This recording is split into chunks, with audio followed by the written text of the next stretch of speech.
উনত্ৰিশ ৰঙিয়া সমষ্টি কংগ্ৰেছ দলৰ প্ৰাৰ্থিত্ব লাভ কৰিছে যুৱনেতা প্ৰাঞ্জিত চৌধুৰীয়ে। টিকট লাভ কৰি দলীয় সমৰ্থকৰ সৈতে সেৱা ল'বলৈ উপস্থিত হ'ল ৰঙিয়াৰ শিৱ মন্দিৰত। ৰঙিয়াত নিৰ্বাচন খেলিবলৈ সম্পূৰ্ণৰূপে সাজু হৈ পৰিছে প্ৰাঞ্জিত চৌধুৰী। কিদৰে ৰঙিয়া সমষ্টিৰ ৰাইজৰ মাজলৈ যাব প্ৰাঞ্জিত চৌধুৰী, শাসক পক্ষৰ বিৰুদ্ধে কিমান প্ৰত্যাহ্বান আনিব যুৱনেতা প্ৰাঞ্জিত চৌধুৰীয়ে, সমষ্টি পুনৰ নিৰ্ধাৰণে সহায় কৰিব নেকি ৰঙিয়া কংগ্ৰেছ প্ৰাৰ্থী প্ৰাঞ্জিত চৌধুৰী।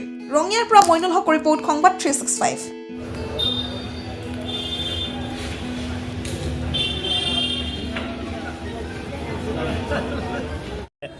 নিখিল ভাৰত কংগ্ৰেছ কমিটিৰ সভাপতি মল্লিকাৰ্জুন খাৰ্গে ডাঙৰীয়া, আমাৰ নেত্ৰী সোনিয়া গান্ধী ডাঙৰীয়া, প্ৰিয়ংকা গান্ধী ডাঙৰীয়া, ৰাহুল গান্ধী ডাঙৰীয়া, জিতেন্দ্ৰ সিং ডাঙৰীয়া প্ৰমুখসকলে কেন্দ্ৰীয় নেতৃবৃন্দক ধন্যবাদ আৰু কৃতজ্ঞতা জ্ঞাপন কৰিছোঁ।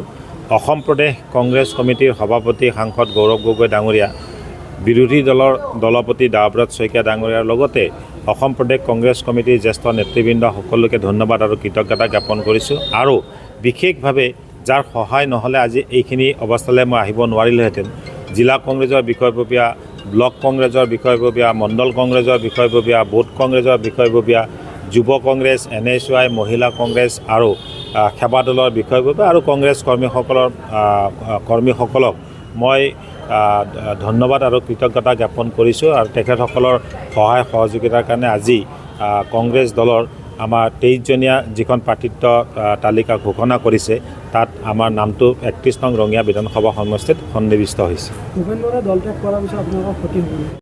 মানুহৰ দলত অকণমান কাৰোবাৰ নহয় কাৰোবাৰ কিছু সতীৰ্থ থাকে, কিন্তু সময়ত আপুনি দেখা পায় যে এই সতীৰ্থসমূহে আকৌ বেছিকৈ উদ্যমেৰে আমি কাম কৰা দেখা পাইছোঁ। আৰু অনাগত দিনত যে ভূপেন বৰাৰ দল ত্যাগৰ ক্ষতিতকৈ যে ভূপেন বৰাৰ যে বেছি ক্ষতি হৈছে সেইটোহে বেছি প্ৰতিফলিত হৈছে। গতিকে দলতকৈ ব্যক্তি শ্ৰেষ্ঠ নহয়, দল সকলোতকৈ শ্ৰেষ্ঠ। আৰু দল এৰি যদি কোনোবাই যায় তেওঁৰ নিজৰহে বেছি ক্ষতি হয়। আৰু সেই কথা সময়ে সময়ে উদাহৰণ হিচাপে সকলো উদাহৰণ স্পষ্ট হৈ আছে।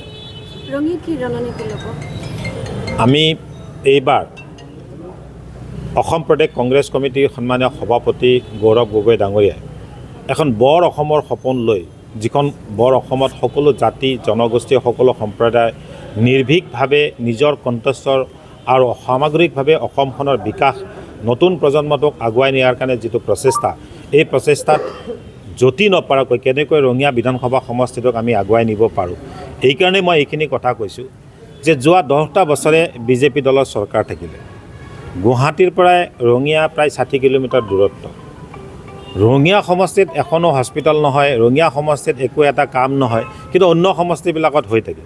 এইটোৱে হৈছে বিধায়কৰ অকৰ্মণ্যতা, আৰু যাৰ কাৰণে আজি আমি 10 বছৰে পিছ পৰি থাকিলোঁ।